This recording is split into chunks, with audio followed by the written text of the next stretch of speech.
I received my very first CDs on Christmas of 1995. I only requested two, the Friends television series and the Waiting to Exhale soundtracks. Both spoke to my musical palette at the time, sufficiently fulfilling my CD starter kit. Some folk, some pop, quirky rock, and a lot of smooth and sultry R&B soul with a dash of youthful expression. The Waiting to Exhale soundtrack very aptly complemented the much-anticipated film based on Terry McMillan's bestseller, and this was a huge step for Black women in cinema. Lela Rochon, Loretta Devine, Angela Bassett, and Whitney Houston played characters navigating the many trials and triumphs on the road of dating, relationships, and love, setting a template for Black women ensemble casts from Set It Off to Girls Trip. Legend has it, director Forest Whitaker personally asked Babyface to compose the soundtrack. And then Babyface worked closely with Whitney, deciding together that it should be an all-woman affair. And it's been said that the soundtrack's brilliance is illuminated from the combination of each song dialoguing with each other, Babyface's writing and composition, as well as the dynamicism that each artist brings to their tracks. Only one needs to look to the film itself, or any Angela Bassett meme, to see how it reflects each track that digs into the intimacy, pain, joy, and sensualness, and the butterflies that accompany our experiences with friendships, romance, and love. Whitney invites us to exhale, TLC showing them that this is how it works, Mary J. Blige insists she's not going to cry, Brandy was just sitting up in her room, and when it all comes to pass, Whitney and CeCe Winans reminds us that we can always count on a friend. There are so many other memorable notes from Toni Braxton, SWV, Faith Evans, Chaka Khan, Shantae Moore, Aretha Franklin, and so many others. I played the soundtrack a lot back then, not only excited to have a brand new portable CD player of my own, but even more jazzed that my Black women enlightenment phase became blinding, as this remarkable piece of art shined for the world to critically praise. Peanut butter and jelly, macaroni and cheese, chicken and waffles, fish and chips, hamburgers and fries, hot dogs and chili. So many things just go well together, seemingly made for each other. But what about things you wouldn't even imagine, couldn't possibly make sense of together? And then very suddenly, you put them together and magic happens. I mean magical moments that you literally need to be alive to witness, because it's almost impossible to capture a perfect moment by memory alone. This is just my attempt at a disclaimer, because this particular magic moment the music listeners experienced in 1995 can hardly be articulated, but I'll do my best. Let's just start with Mariah Carey. Up until this point, Mariah was consistently riding the top of the pop charts with a string of hits and multi-platinum albums just 5 years into her career, a gigantic feat within itself. At the time, her husband and label boss Tommy Mottola was carefully curating her image and career into pop diva status, often leaning into the adult contemporary spaces and simply flirting with Black radio on occasion. But Mariah wanted more. She had a more dynamic vision for her career, a vision that leaned more heavily towards R&B and also hip-hop.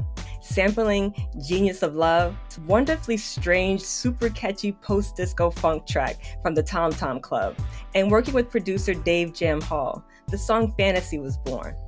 Mariah's poetic lyrics and her gorgeous ethereal vocals made the song a huge, undeniable hit, soaring on the R&B and the pop charts. But as most of you know, this original version is not the definitive version. I'll never forget the day I came home from school and turned on MTV and saw Old Dirty Bastard asking if everyone from New York to Japan was in the house. This was the Fantasy remix, produced by Puff Daddy, who has a small cameo on the song itself. It felt unbelievable in that moment. Mariah's image of pristine pop princess, and Old Dirty Bastard, who was the live wire of the Staten Island-based hardcore hip-hop group Wu-Tang Clan, known for their intricate, vivid lyricism and dark, gritty sound. ODB was the unhinged, the erratic, the most unpredictable member, who was also extremely beloved. But there was no way one could imagine Mariah and ODB being such a perfect musical collaboration. But it worked. It was exciting on every level. This remix is often credited as being the song that ushered the marriage of R&B and hip-hop into the mainstream pop format. ODB's grainy Dadaism rap style gives us the line, "Me and Mariah go back like babies with pacifiers," which remains a classic line in the cultural lexicon. I love this moment so much. It's a perfect reminder of the wonder that comes with unpredictability and why 90s R&B remains so cherished. The possibilities were endless. I'm writer and professor Ashley Blackwell. I'm screenwriter and music enthusiast Robin Shanae, and this is Rhythm in Schools. Breaking down 90s R&B one year at a time. Episode 6, 1995. This is how we do it.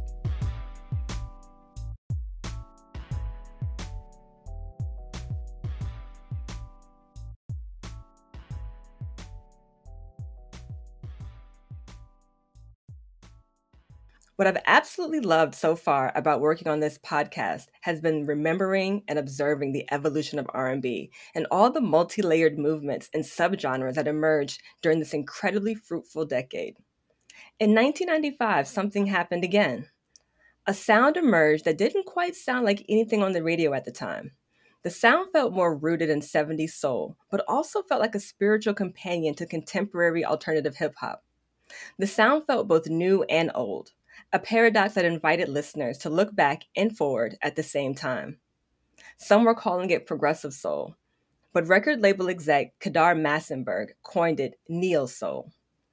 During this period, we were reaching a moment where contemporary R&B has started to feel the strain of hyper-curated images and overproduced product. Neo soul was here to liberate R&B by injecting it with organic elements, live instrumentation, and an avant-garde approach, meshing classic soul soundscapes with jazz fusion and hip-hop edge. And like any movement in music, it usually starts with an album or a song. Richmond native D'Angelo has been acknowledged with creating the blueprint for the neo soul era with his exquisite first single, Brown Sugar, and the masterful album of the same name. D'Angelo, a brilliant musician, singer-songwriter who was heavily influenced by the likes of Prince, Curtis Mayfield, and Marvin Gaye, reimagined the shape of modern R&B by channeling those deeply rooted influences into the hip-hop era. It was a perfect marriage. Despite his rejection of the neo soul label, the impact was clear. Neo soul would soon become a major subgenre of contemporary R&B and birth new superstars. Inklings of this neo soul sound had been happening since the 80s, with the likes of Soul to Soul, Loose Ends, Terrence Trent D'Arby, who now goes by Sananda Mantira, hopefully I'm saying that right, and others in the early 90s with artists like Tony, Brand New Heavies, Mint Condition, and Janae, to name a few. But D'Angelo's arrival seemed to set new wheels of sound into motion. With the single Brown Sugar, a love letter to marijuana in the vein of funk master Rick James' Mary Jane. Brown Sugar was a deeply textured, soulful groove that felt as haunting as a Marvin Gaye record, with the head-nodding appeal of A Tribe Called Quest joint. The album itself marvels in the glory of the classic soul aesthetic within a hip-hop framework. It's a testament to how Black music constantly and consistently evolves and rebirths itself over and over again. Because to me, neo soul has always felt like a resurrection and an awakening.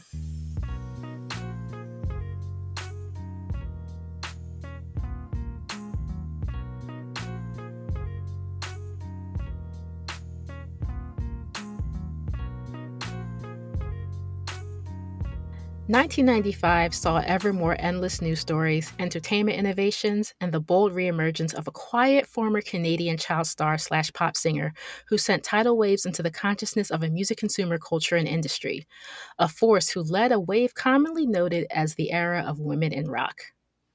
But sadly, an ex-Army soldier, emboldened by his anger over the Waco, Texas standoff, Timothy McVeigh, killed 168 people, including 19 children, by bombing a federal building in downtown Oklahoma City, Oklahoma.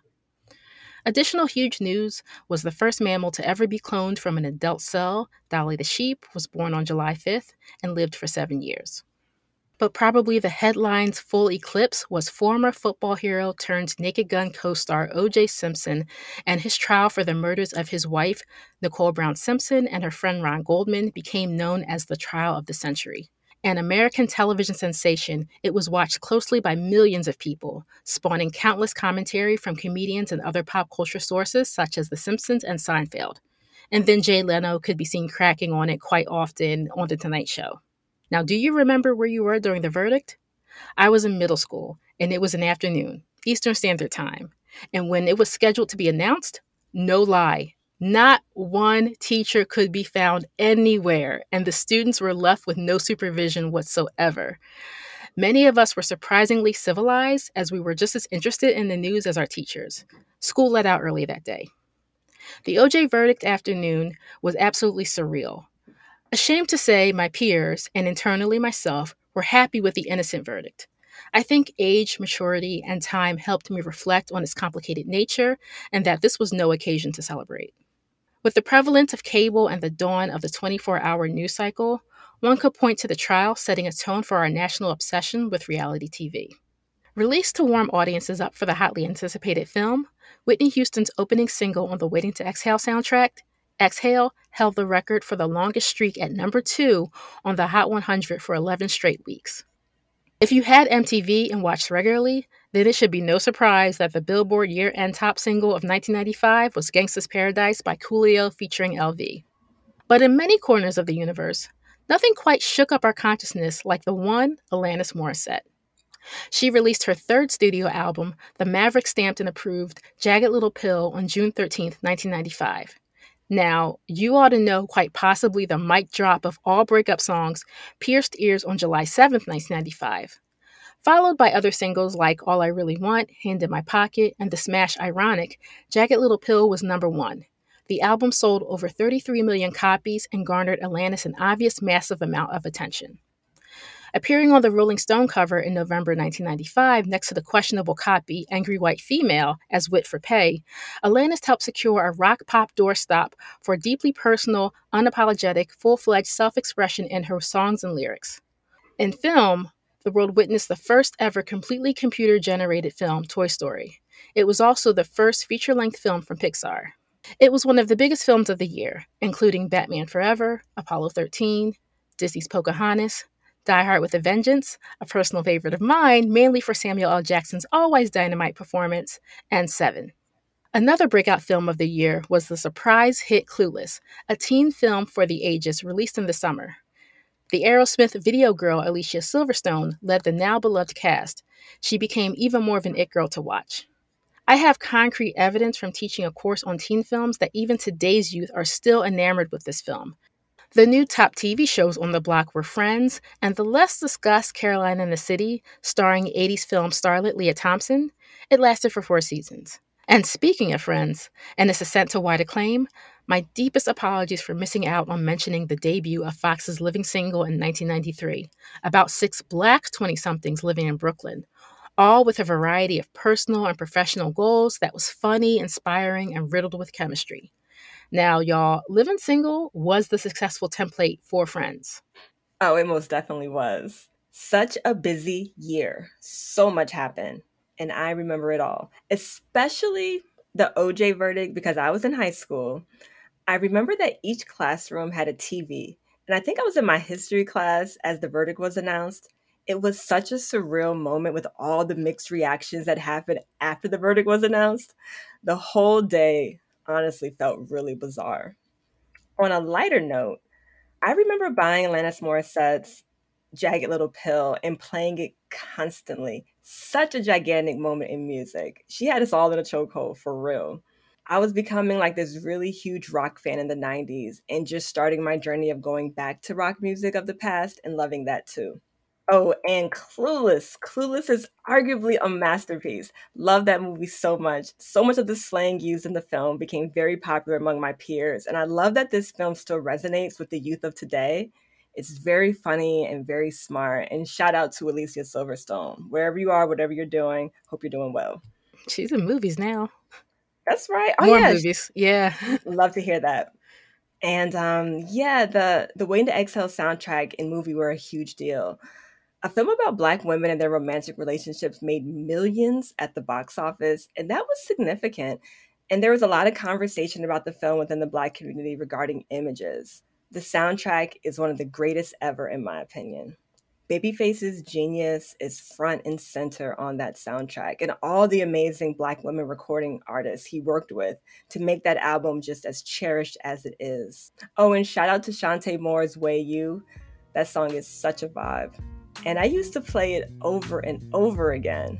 And you couldn't tell me at the age of 15 that I wasn't a 35-year-old divorcee with children when Mary J. Blige sang Not Gonna Cry.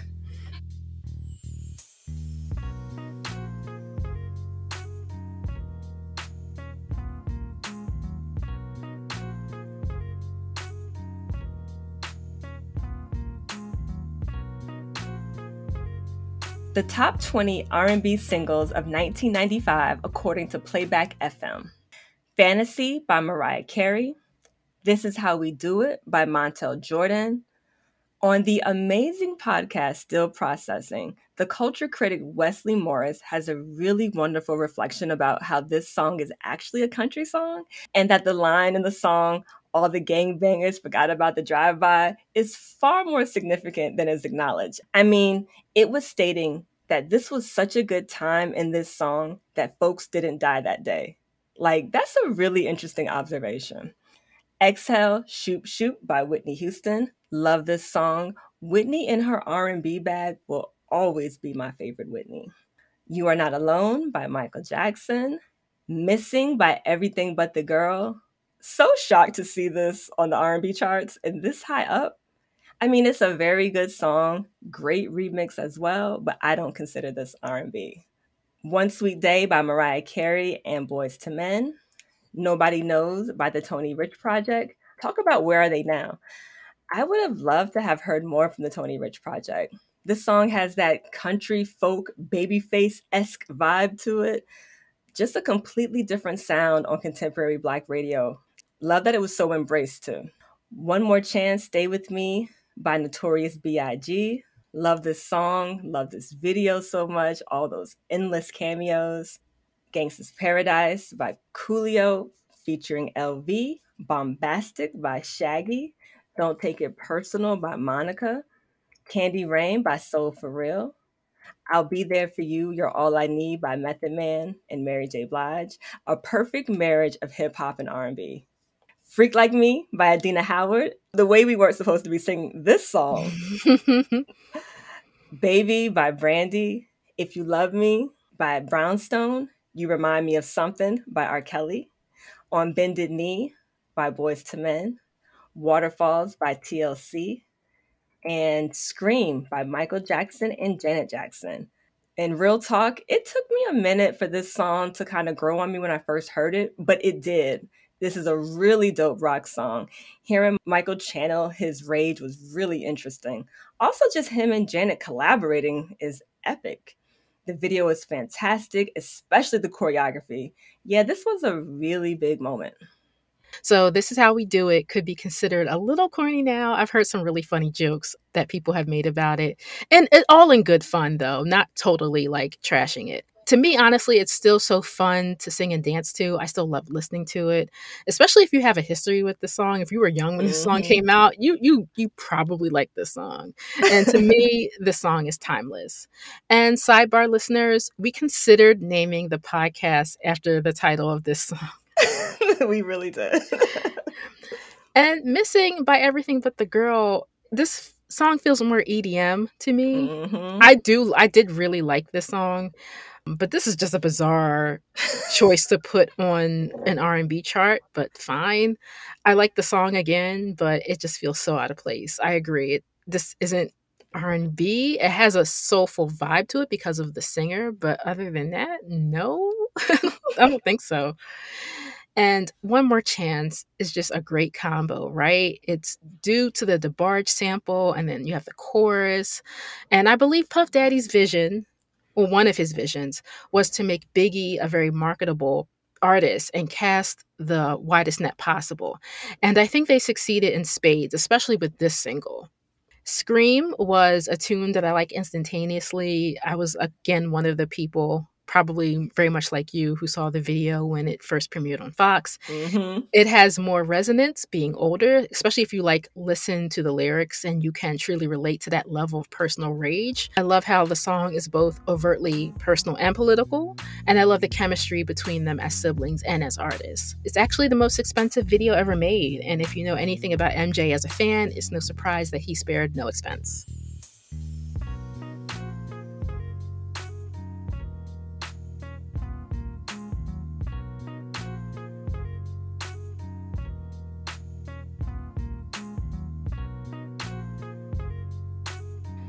The 38th Annual Grammy Awards aired on February 28, 1996, to honor music from the previous year.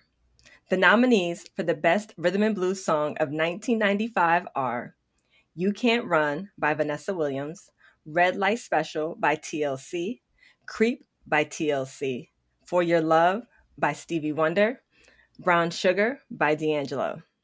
And the winner is For Your Love by Stevie Wonder. The margin of competition is pretty narrow here with TLC and D'Angelo. I think For Your Love is a fine song, but maybe not the strongest from Stevie. I can't even say maybe, it definitely is not. And it's also very difficult to say that he shouldn't have won against his other peers. But I do sense a resistance to the tide change in regards to what D'Angelo was putting out and TLC's work on their second album and what it symbolized. And this is where, in retrospect, as consumers, we can give awards a little too much merit because there's heavy politics involved in it. I feel like I've learned. The best output of work for a cultural climate doesn't always win, you can say. Now, this Vanessa Williams song slid a bit under the radar, but I remember hearing it once or twice during this period. It's really because that chorus is a clear giveaway that it was produced by Babyface. Right? Babyface's pen was consistently on fire in the 90s. This is a truly underrated Vanessa Williams jam. And I agree with your assessment, Ashley. There definitely seemed to be some resistance to perhaps awarding newer R&B acts of the time in keeping with tradition. Always love me some Stevie, but I do think D'Angelo's Brown Sugar should have won. It was a song definitely pushing the genre forward in this decade, and honestly, it's just a really, really, really dope song. And I wouldn't even be mad at TLC winning for Creep or Red Light Special. I mean, those are really big singles for them, and like I said, some of their best work. This award belonged to D'Angelo, I agree. Maybe it's the recreational drug use tax, I don't know.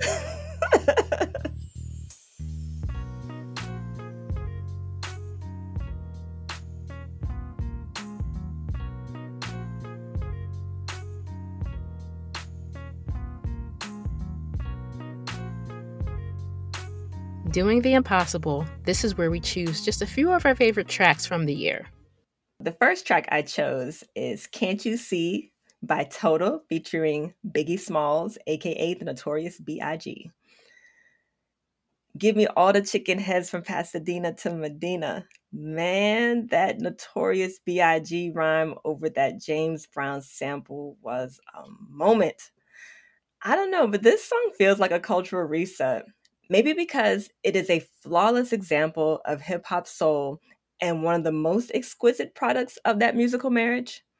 Bad Boy Records and its founder, producer Puff Daddy, were on fire.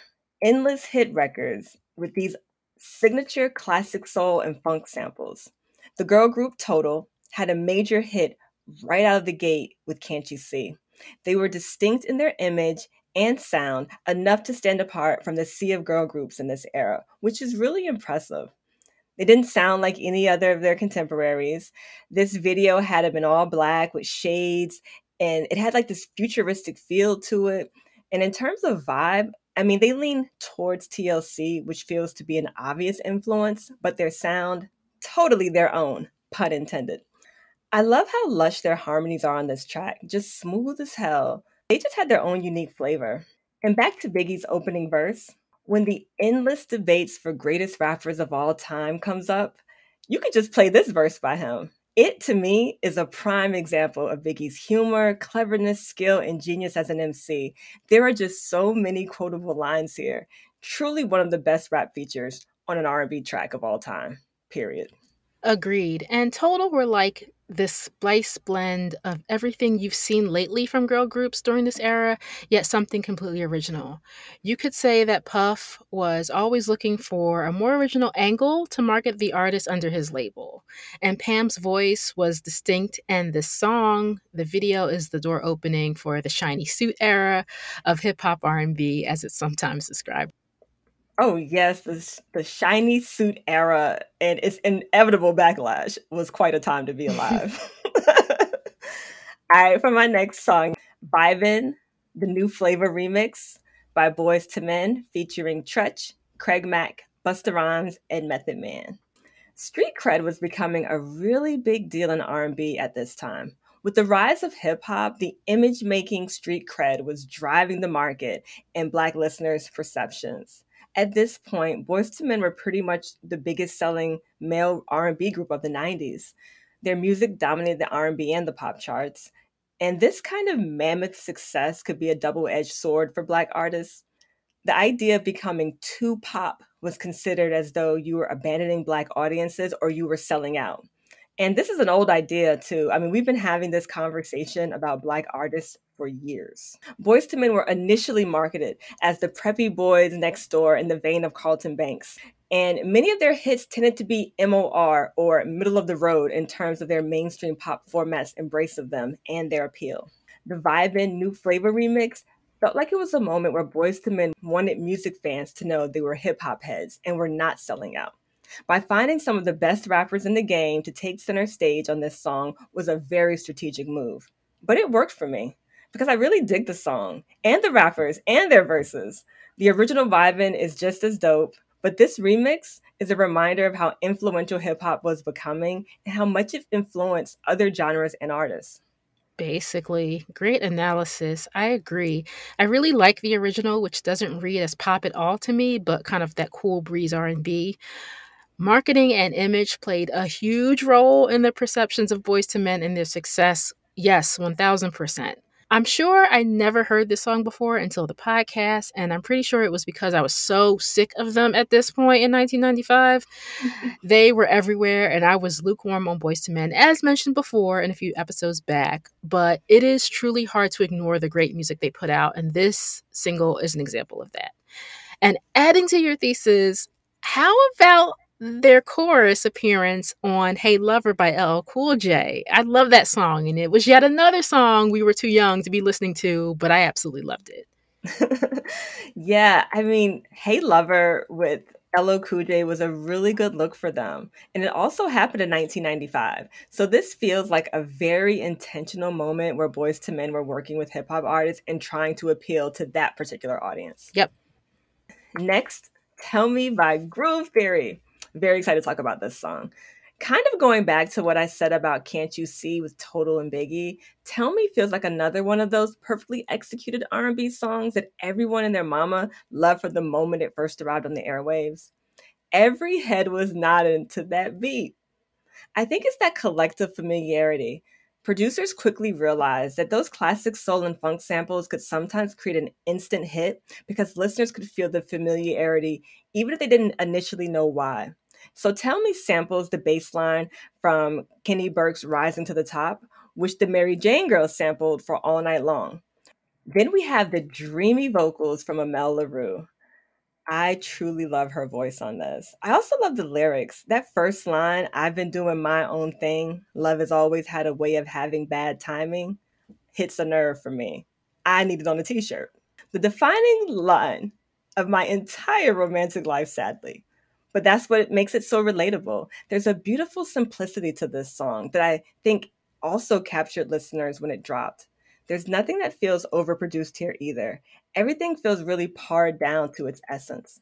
Amel and producer Bryce Wilson are the members of Groove Theory, and although this song puts them in the one hit wonder category, real heads know the debut album is an underrated gem, a classic. So many solid joints on that album. Amel Larue would go on to have a really solid solo career, but she's still so underrated.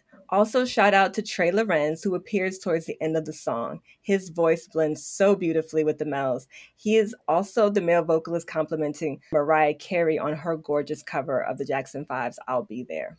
I think Tell Me is truly an essential R&B song of the 90s. Everything Groove Theory is incredibly underrated. Bryce, Emil, the album itself. Now, my favorite track is 10-Minute High, so while Tell Me is not my favorite, I really do like it and appreciate it. And I cannot say enough about Emil, but I do understand she comes more into the conversations of the next century when it comes to music, especially neo soul.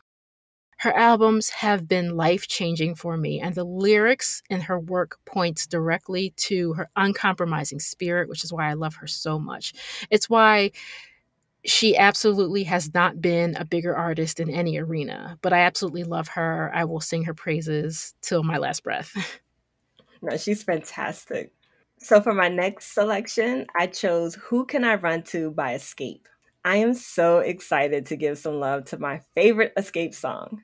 I first fell in love with the original Who Can I Run To by the Jones Girls, one of the most soulful girl groups of all time, who are firmly some of Philly soul's finest. They released Who Can I Run To in 1979. But when Escape remade this song in 1995, it added a contemporary spin on it. And to me, it's just a gorgeous moment for them as a group. Covers are hard, and making a cover your own is no small feat. I love that Escape member Tamika Scott co-leads this with her sister Latasha. On this, Tamika had a perfect showcase for her beautiful voice. She gives the song the emotional dynamics it deserves. Along with Latasha, who delivers consistently, but here she feels more powerful and vulnerable than usual, which really works. The lyrics are heartbreaking, probably why I relate to them so much. The song is about being in search of true love. Who will be there for you when you really need them? Who's going to provide you the loyalty that you need? Escape is at their full powers on this one. I also love the video where the ladies are singing in a slick nightclub. They all looked gorgeous. I love how many 90s R&B artists were courageous enough to attempt covering beloved classics. And also, so many of their covers feel like they were truly honoring the music of the past, the artists they grew up on. That's a huge part of what feels like is missing today. Truly honoring the lineage in a way that feels sincere and thoughtful. There's really nothing for me to say here. You nailed it. Yes, my song, girl. My final selection, Heaven by Solo. And speaking of honoring the lineage of R&B, the male group Solo did just that with Heaven. What immediately is distinct about them right off the bat is how much they sound like 60s soul singers, namely Wilson Pickett and perhaps a touch of Sam Cooke. Solo was making retro soul before retro soul even had a name. The song feels like it could almost be from the 60s, save for the slick production of the 90s. The lyrics, the melody, the content itself about being truly in love with someone, that they make you feel like you have heaven on earth. I remember my father first hearing this song and saying to me, "Now, who is this sounding like Wilson Pickett?" The song definitely struck a chord with baby boomers and those young listeners like myself who grew up at their parents' record players. I love the song instantly because of the old classic soul feeling of it. This wasn't neo soul, this was retro. This was a song paying homage only, looking back specifically and intentionally. Even in the music video, before Heaven even plays, the group members are standing on a corner singing a doo-wop a cappella version of Sam Cooke's Cupid. They were definitely marketed towards the mature, older music listener. But yeah, as a teen, I truly loved the song Heaven, and I'm so happy it wasn't completely lost in the sea of male R&B groups. Listening to it today, it still feels like a really, really wonderful moment. Great choices. Now, my figurative 1995 Desert Island picks for singles are as follows. We Got It by Immature, sampling Chocolate Milk's Girl Callin' from 1977, which gave the album title track its own funky flavor with a hip-hop bounce and bars from the acclaimed female Mac, Smooth. We Got It was the next phase in Immature's growth as both young dudes and artists. Playtime was certainly over with Batman's deeper octave and daydreaming about his boo. We Got It is just a fun dance jam. But I want to talk a little bit more about rapper Smooth for a second. Real name Juanita Stokes, MC Smooth was a West Coast performer and the sister of Immature's producer Chris Stokes. She got her first record deal at 17 and made it on the rap charts during the heyday of Salt and Peppa, MC Lyte, and Queen Latifah, but never quite reaching their status of visibility. She eventually dropped the MC title to just Smooth, also appearing on the soundtrack for Menace to Society with the track You've Been Played, which was also the name of her second album in 1993. She worked with the likes of Shock G and Tupac, and her videos appeared regularly on Yo MTV Raps and BET's hip hop programming. Now she's known as Nita S., an indie artist and mother who's still out here making moves and being her fabulous self. What made her such a standout was her pre-Little Kim and Foxy Brown approach to her natural public expression of her own sexuality in image and rhymes, as well as the combo of R&B stylings and rapping on her tracks. Go back and listen to tracks like Strawberries, which is my favorite, or Let's Not Pimp on Spotify and discover one of hip-hop's buried treasures. This is such a fun song. Another banger for Immature. And I love that you mentioned Smooth. First song I heard by her was You've Been Played on the Menace to Society soundtrack. She had such a different and distinct sound, so I'm so glad you mentioned her. Yeah, right on. My next choice, I picked Runaway by Janet Jackson. I remember snatching Design of a Decade 1986, 1996, which was Janet's greatest hits compilation, in a heartbeat after I heard Runaway compliment a romantic montage on my soap, General Hospital. It's the kind of song that transports you to warm destinations and assists you leave all your worries in a tomb. And then I embarrassingly sang the song in my room with my eyes closed doing just that when I was a kid. Runaway is the song responsible for making Janet the first woman artist to debut within the top 10 of Billboard's Hot 100 chart. Another fun fact, the song was first conceptualized by Janet and longtime collaborators and co-writers and producers on this joint, Jimmy Jam and Terry Lewis, to be a duet with Michael Jackson. They elected for that track to be Scream instead. Wow, didn't know about this being a possible duet with Michael. Very, very interesting.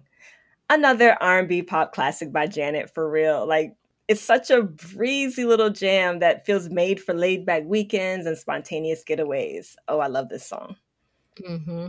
Next, I picked Sentimental by Deborah Cox. Canada's Own is simply the spoil for us music fans.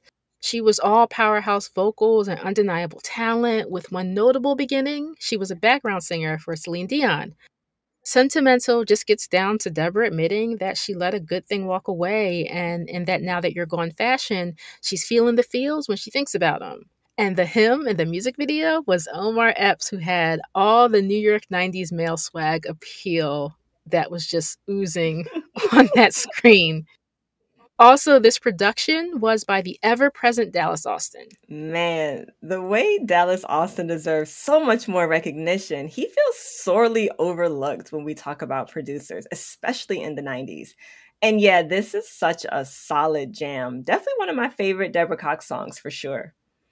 Now, another song that's a little bit harder to find is We Must Be in Love by Pure Soul. It's certainly no surprise to anyone familiar with this moderate hit on R&B radio to hear that this song was the wedding song of the decade. It's in the lyrics, it's in the gospel-esque overtones, it's certainly in the music video visuals, like an actual wedding ceremony taking place in a church. Quartet Sean Allen, Kristen Hall, Keitha Shepherd, and Heather Perkins only created one self-titled album together with Interscope. Their 3 singles, including We Must Be in Love, did crack the top 40 on Billboard's R&B list. They were one of those obscure acts that deserves a mention for this song that has such a powerful essence. Girl, the way I want to fight Spotify because this song isn't streaming, this is an incredibly beautiful song. So glad you selected it. I love a good wedding song, especially when it sounds as sincere and authentic as this. Also, their voices were just like really amazing. And just joking, but I wonder if En Vogue got a little nervous for like 2 seconds when they heard this. 2 seconds, probably. So my last pick here is Joy by Blackstreet. I think for me, the sweetest discovery of this song was finding out that it is about the way a father feels about his daughter. I love the line, "She's erased all the sadness away." It reminds me of when Madonna, just a few years later, would sing with all her intensity on her track Little Star that her firstborn breathed new life into her broken heart.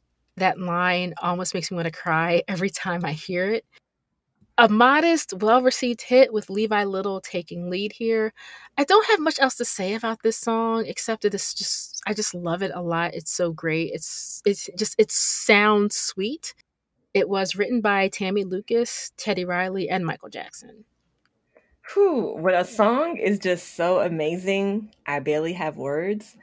Levi Little's vocals were perfect for this. And I really, really love Blackstreet. And this just might be my favorite Blackstreet song.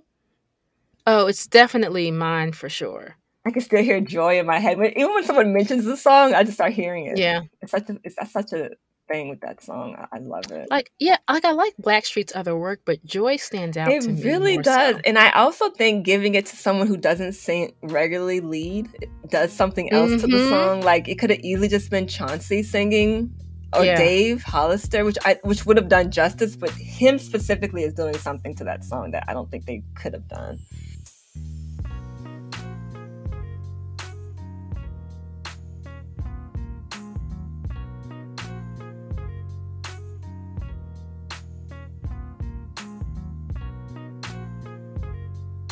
School is in session. So with our legacy segment, we just want to have longer discussions regarding artists, careers, albums, moments, and movements in the 90s, trying to add nuance and to contextualize music history for y'all. Because this music history is massive and we can't dismiss it. Let's embrace it and all the complexities that come with it. In a time where critical thinking is often quickly flattened by the extremes of love and hate, I must say that it is okay to criticize what you love. Honestly, it's crucial that you deepen your thinking about the things that you love. With that being said, this is not an analysis based on prudishness or anything of the like. All the music and artists I will be discussing are songs and artists I adore and have grown up adoring. This observation hinges on the evolution of R&B, and since this podcast is committed to taking a deeper look, I felt this was the perfect place to wrestle with complicated ideas. The first time I even thought about the adultification of R&B came from a Twitter thread. Sorry to the posters involved, but I can't find the actual thread for reference because this was years ago, and Twitter ain't what it used to be.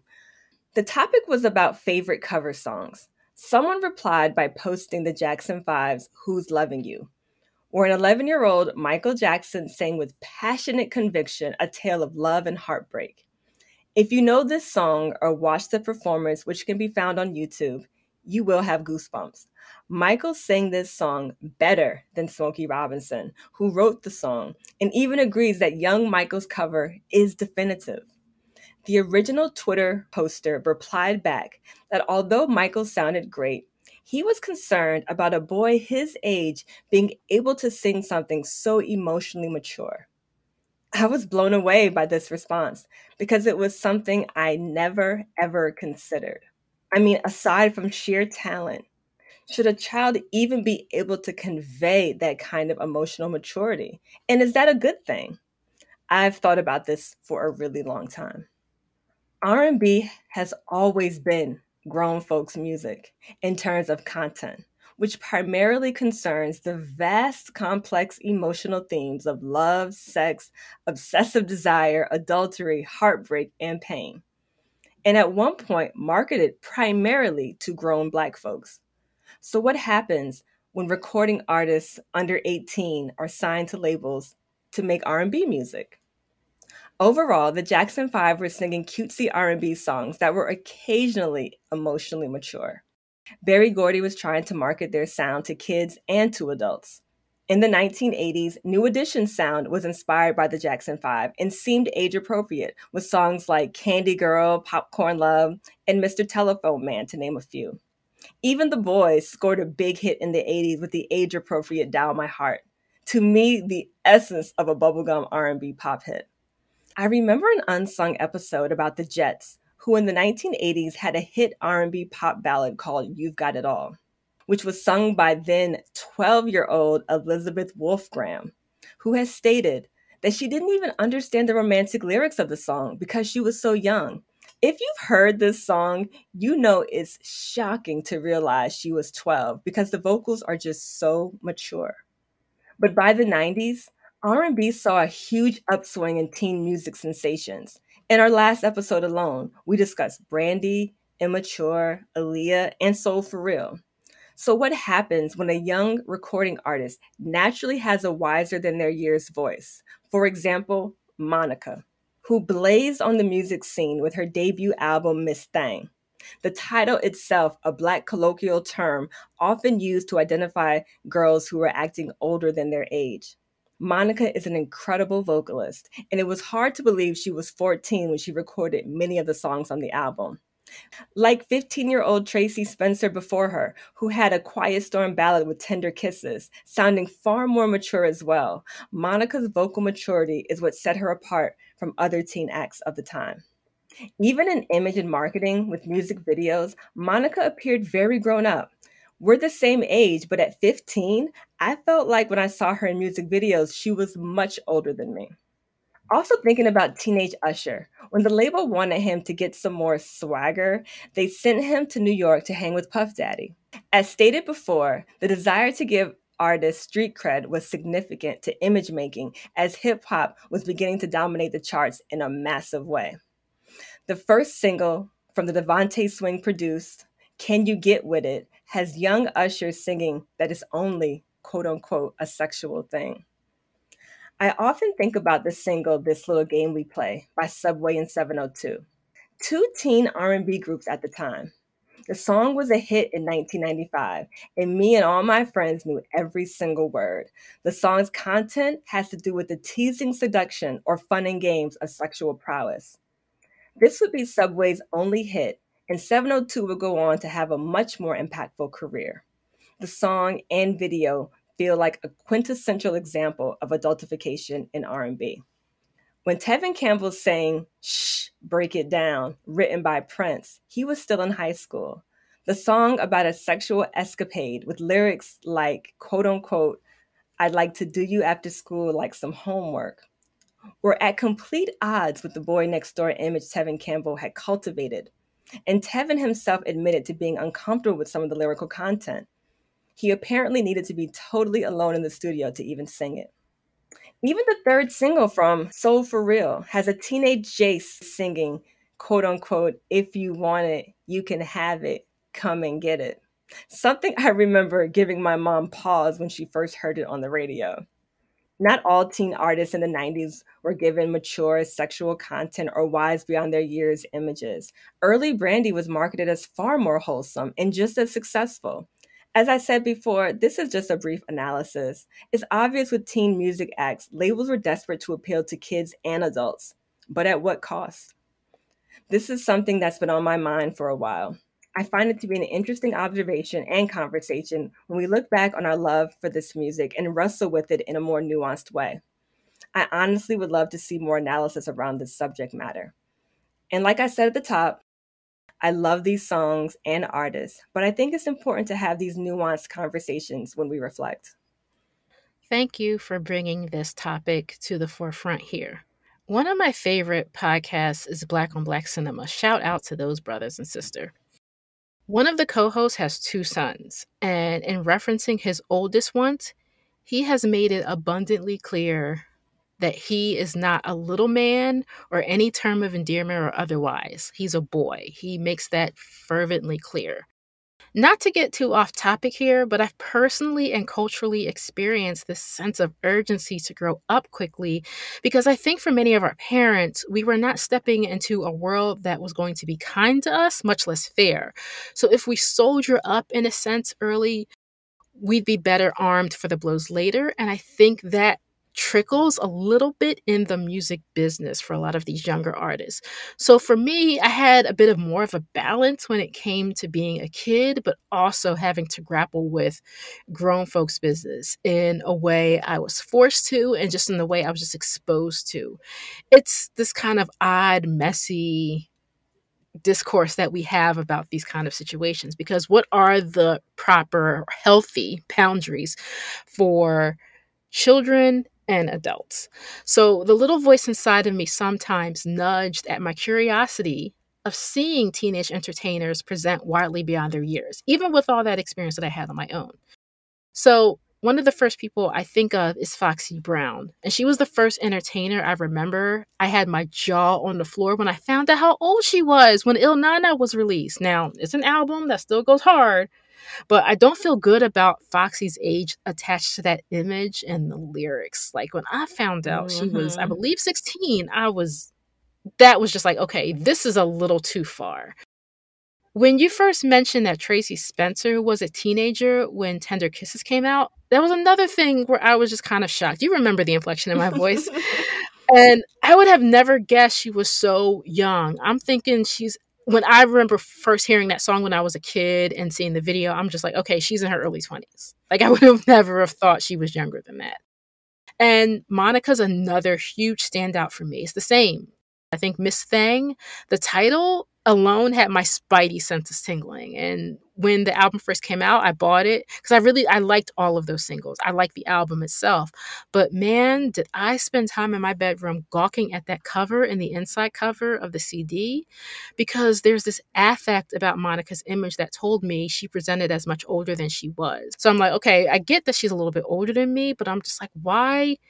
Y'all telling me she's this age, but I'm not seeing that youth reflected back. There's something a little bit more like elevated in like that image of kind of like this mature person, but this person is actually this particular age. Mm-hmm.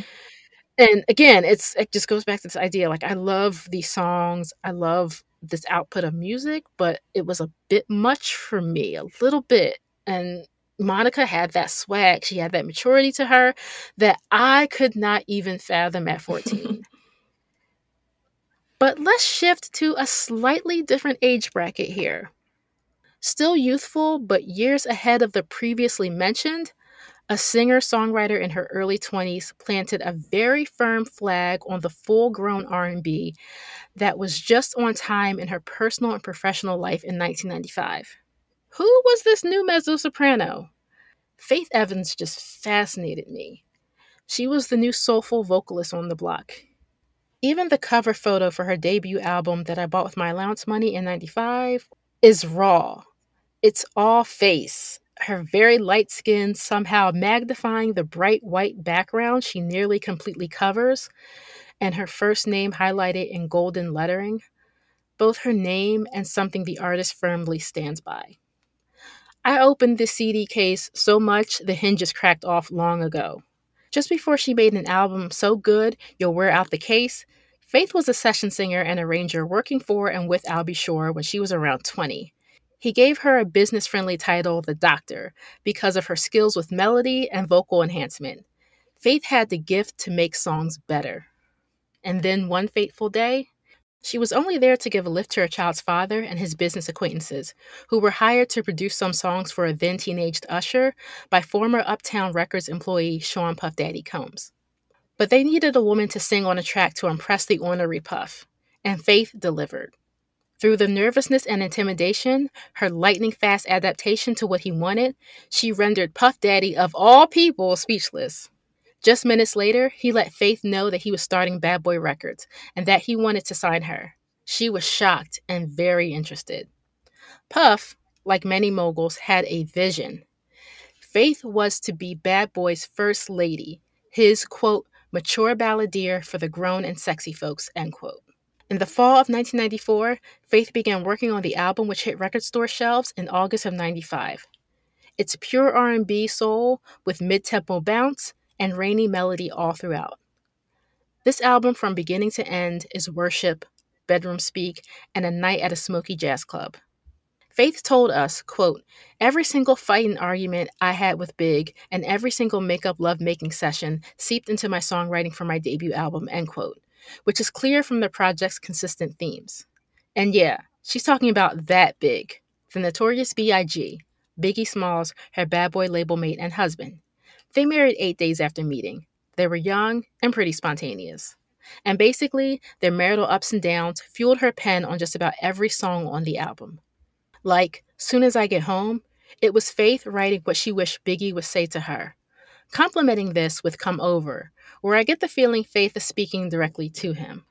These two tracks are in dialogue with each other about their respective workloads, tour scheduling, and everything else that kept them apart during this period. You Used to Love Me, the album's first single, hit the target for Puff Daddy's vision. Everyone loved it, and the head nodding beat and Faith's smoky tone, she knew that this song would cast a wide net, a multi generational ear catcher, and very much about what Faith wants for her marriage, not what she was then fully receiving. To balance all this with good emotions and times the two did have, Give It to Me, No Other Love, which has a fantastic sample of Isaac Hayes' Walk On By, written by Burke Bacharach and Hal David. Ain't Nobody, Fallen in Love, you gotta love the Patrice Rushen sample here. And the powerhouse finale track, Reasons, makes Faith's debut a journey. Her collaborative efforts with the late great Chucky Thompson, Mary J. Blige, Herb Middleton, Jean-Claude Olivier, and of course Puff himself made the album a critical and commercial hit. You Used to Love Me and Soon as I Get Home went on to gold status, and the album is certified platinum. It's an album still talked about with reverence today. A critic or two will tell you, look no further than this 1995 piece to hear brilliance and a little bit of tea. Now, I know we may use the word vulnerable quite a bit, but the best of what this decade had to offer does this in the most effective and massively impactful ways, because Faith is inviting you into her pain and her love for Big, for her daughter China, for the Lord even. It's so palpable and inviting. One of my favorite things about working on this podcast is getting to discuss our faves and giving them their much deserved flowers. I know Faith has millions of adoring fans, but I don't know if even now she gets the recognition she deserves for being the brilliant artist that she is. Even during the 90s and early 2000s, I don't think she was really given her due. And it's nobody's fault. It's one of those things that's been happening since the beginning of music. You know, when someone comes out and kind of changes up the game, almost everyone who comes out at the same time or after might be overshadowed in some ways. I used to say that Faith is the Gladys Knight to Mary J. Blige's Aretha Franklin, both legendary artists who gave us some of the best soul music has to offer, but Aretha will always loom larger in history. Faith and Mary are often compared, even when they really shouldn't have been. And that's also a part of how we process musicians when they share some familiar thematic musical DNA. Faith is truly her own artist. And the real comparison with Mary is the hip hop soul edge in Faith's music, and of course, the vulnerability. But I gotta say, in the same way you've kind of referenced here, Faith's approach to vulnerability feels a little different than Mary's. Listening to this album again, Faith has her own unique signature on these songs. There's almost this gospel like spiritual interiority here that feels very distinct from other female artists of the time. Also, there's a tremendous amount of untethered sensuality in her music. That spiritual and then that deeply sensuous blend of soul feels overpowering and even boundless here. This is an album that invites you to get completely lost in it. And if I start naming tracks, we might be here all day. But Fallen in Love stayed on repeat when I was 15, and to this day, it's still one of my favorite songs by her.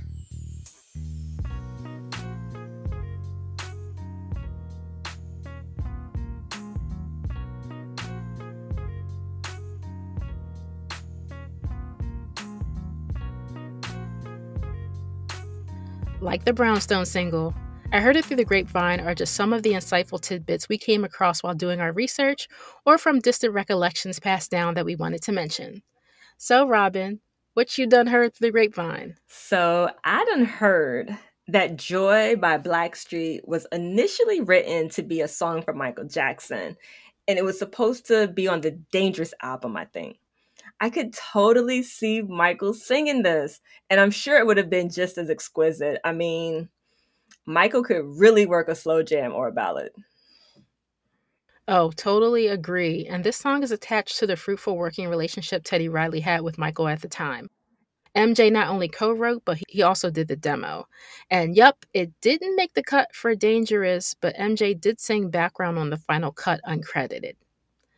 Also, what I found out is the Rose Royce cover of Love Don't Live Here Anymore that Faith Evans sung on her first album, that was all Puff's idea. He also decided that this would be a duet with Mary J. Blige, but the song itself, Faith wasn't really impressed with. And listening to it when it was first released, it really shows. The original Rose Royce version of this is my favorite version. I do think the song kind of sticks out on Faith's album in a way I can't quite articulate. And yeah, I really totally forgot that Faith wasn't really feeling it initially. But hey, it's still a really good cover. She can sing and she can deliver and she's a professional. That's why I love her so much. So this was our look back on 1995. Please visit rhythmandschooledpodcast.com for our archive of shows, notes, and references for your own independent schooling. And get to know us. We fly. Our email is the411@rhythmandschooledpodcast.com if you have feedback and want to speak out on your favorite R&B artists of the 90s. We'll be sure to read and share it on the show in the future. Also, please follow the podcast on Instagram @rhythm_and_schooled. And be sure to listen to the podcast on Spotify, Apple, Amazon Music, Stitcher, Pandora, iHeartRadio, and now on YouTube at Rhythm School Podcast. And to hear curated mixtapes for each episode, find them exclusively on Spotify. Until next time. Peace.